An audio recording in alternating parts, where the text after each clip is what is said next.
મમરાનો ચેવડો તો આપણા દરેક લોકોના ઘરે અવારનવાર બનતો જ હોય છે અને હવે માર્કેટમાં મમરા બનાવવા માટેનો તેનો મસાલો પણ અલગથી આવે છે. તો આજે આપણે મમરાના ચેવડા માટેનો સ્પેશિયલ મસાલો ઘરે જ બનાવવાના છીએ અને એટલો સ્વાદિષ્ટ આ મસાલો તૈયાર થાય છે કે તમે બહારથી પછી ક્યારેય નહીં લાવો. તો જો તમારે પણ ઘરે જ એકદમ સ્વાદિષ્ટ અને ચટપટો એવો મમરાનો ચેવડો બનાવીને તૈયાર કરવો છે તો આ રેસીપી ફોલો કરજો. બાળકોથી લઈ મોટા દરેક લોકોને પસંદ આવશે.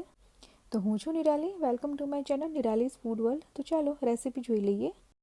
તો તેના માટે સૌથી પહેલાં 2 ટેબલસ્પૂન કશ્મીરી લાલ મરચું પાવડર લઈ લેવાનું છે, 1 ટેબલસ્પૂન મીઠું, 2 ટેબલસ્પૂન દળેલી ખાંડ લેવાની છે, 1 ટેબલસ્પૂન સંચળ પાવડર, 1 ટેબલસ્પૂન મરી પાવડર, 2 ટેબલસ્પૂન આમચૂર પાવડર ઉમેરવાનો છે અને હવે આ બધી વસ્તુને એકદમ સારી રીતે મિક્સ કરી લેવાની છે.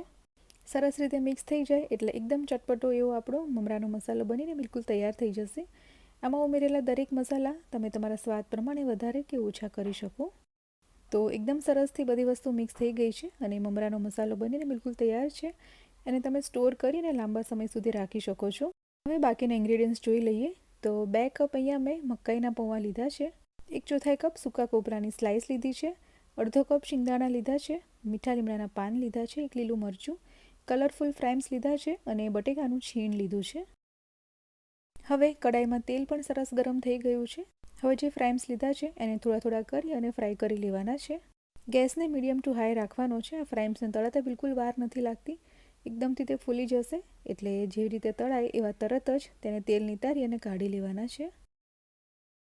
તો આ રીતે થોડા કરી અને બધા જ ફ્રાઈમ્સને તળી લેવાના છે.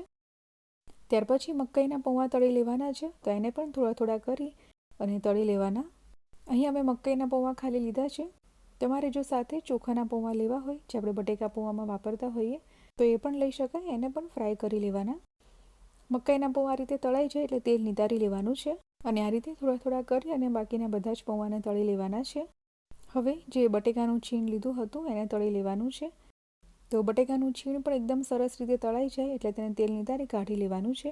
એકદમ વધારે ડાર્ક બ્રાઉન કલરનું નથી કરવાનું. આ રીતે તળાઈ અને ઉપર આવી જાય છીણ એટલે તેને કાઢી લેવાનું છે.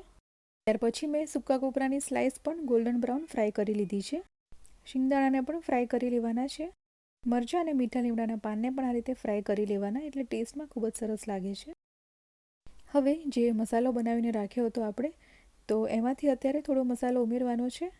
તો જેટલો મસાલો બનાવ્યો છે તેમાંથી 3 થી 4 ચમચી હું અત્યારે ઉમેરી રહી છું. મસાલો ઉમેરી અને એકદમ સારી રીતે તેને મિક્સ કરી લેવાનો છે. અત્યારે તમારે જો આમાં મમરા ન ઉમેરવા હોય તો આવી રીતે જ આ ચેવડો તમે ખાઈ શકો છો. એમને પણ ખૂબ જ સરસ ટેસ્ટી લાગે છે. તો આ રીતે ધીમે હલાવતા જઈ અને મસાલો છે તે બધી જ વસ્તુ ઉપર કોટ ન થઈ જાય ત્યાં સુધી તેને મિક્સ કરી લેવાનું. તો એકદમ સરસ ચટપટો એવો આપણો ચેવડો બનીને તૈયાર છે. હવે આપણે આગળ તેમાં મમરા વઘારી અને ઉમેરી દેવાના છે. તો મમરાને વઘારવા માટે અહીંયા મેં 1/4 કપ તેલ લીધું છે.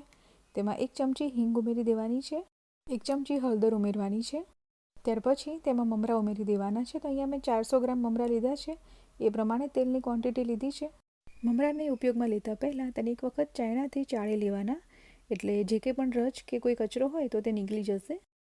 હવે વઘાર સાથે મમરાને એકદમ સારી રીતે મિક્સ કરી લેવાના છે. ગેસને અત્યારે તમારે ધીમો ચાલુ રાખવાનો છે. ફાસ્ટ ન હોય એનું ધ્યાન રાખજો, નહીં તો મમરા બળી જશે. તો મમરા એકદમ સારી રીતે વઘાર સાથે મિક્સ થઈ ગયા છે. 1 થી 2 મિનિટ જેવું ચલાવતા રહેવાનું છે એટલે એકદમ સરસ ક્રિસ્પી થઈ જશે.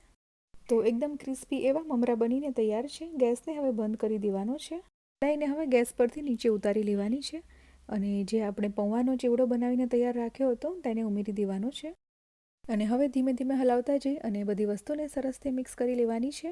તો આ રીતે ઘરે જ મસાલો તૈયાર કરી અને ચેવડામાં ઉમેરવાથી એકદમ સરસ ચટપટો એવો બનીને તૈયાર થાય છે. જે પણ વસ્તુ તમારે વધારે કે ઓછી કરવી હોય તો કરી શકાય એટલે એકદમ તમારા ટેસ્ટ મુજબનો ચેવડો બનીને તૈયાર થશે. નાનાથી લઈ મોટા દરેકને પસંદ આવે છે. તો હવે જ્યારે પણ મમરાનો ચેવડો બનાવો આ રીતે બનાવજો. તમે ક્યારેય પછી બહાર મળતો મમરાનો મસાલો નહીં લાવો એ વાતની ગેરંટી છે.